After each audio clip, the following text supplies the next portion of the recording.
नमस्कार फ्रेंड्स।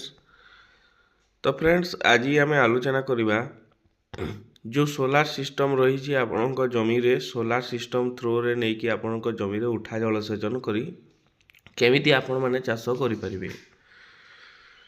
तो ए विषय में मुझे संपूर्ण डिटेल्स आपण को बतईबी। जदि चैनल फर्स्ट टाइम आते चैनल को सब्सक्राइब करी पाखरे थिबा बेल आइकन को दबाई देबे। तो फ्रेंड्स चलतु डेरी न करी वीडियो को स्टार्ट करवा।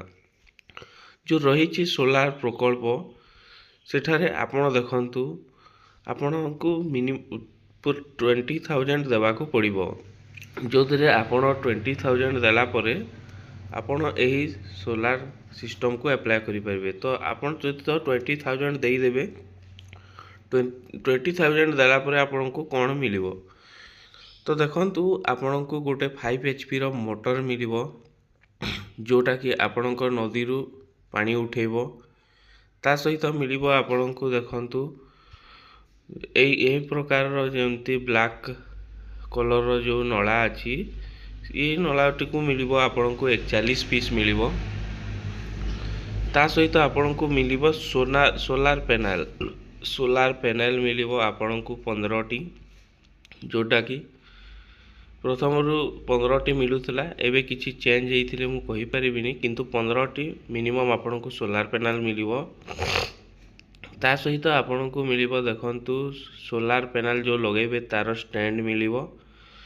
ता सहित आपणकर चाष जमी रे बहुत ही सुविधा रे आपण पानी मोड़े पारिबे। तो देखंतु फ्रेंड्स एटा रही गोटे जोटा कि आपण सोलार द्वारा आपणकर जमी रे केमिति पानी मोड़ेबे कौन कौन लगे ये तो आपण यहाँ को कोठी अप्लाई करि परिबे। तो देखंतु मु तार ऑफिशियल वेबसाइट रे आसिकी अछि देखंतु Odisha agro industry corporation limited. तो आपणकर ब्लॉक रे जो टीवी हो प्रत्येक ब्लॉक रे गोटे गोटे एग्रीकल्चर ऑफिस अछि। तो आपण से एग्रीकल्चर ऑफिस को जाई आपण जोगाजोग करि परिबे कि मोर सोलार पैनल रो 5 HP मोटर सोलार पैनल लगेबार अछि चाष जमी रे।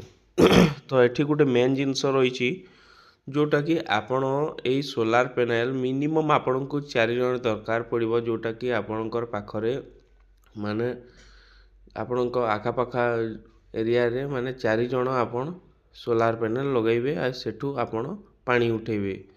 जदि आपण जणे करबा को चाहिबे तो करि परिबे नाही आपण यहाँ को 4 जन करेंगे तो आपण यहाँ को अप्लाई करि परिबे।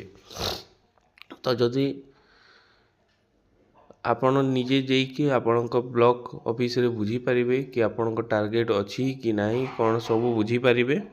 तो ये थिला सोलार जो रही सोलार सिस्टम 5 HP मोटर रो आपण केमिति आवेदन करि पारिबे कौन करि पारिबे छुटिया अपडेट। तो वीडियो भल लगी वीडियो को गोटे लाइक करेंगे। चैनल रे फर्स्ट टाइम आते चैनल को सब्सक्राइब करी पाखरे थिबा बेल आइकन को दबाई देबे। तो रहूची फ्रेंड्स आ गोटे पुणी वीडियो सहित देखा। धन्यवाद।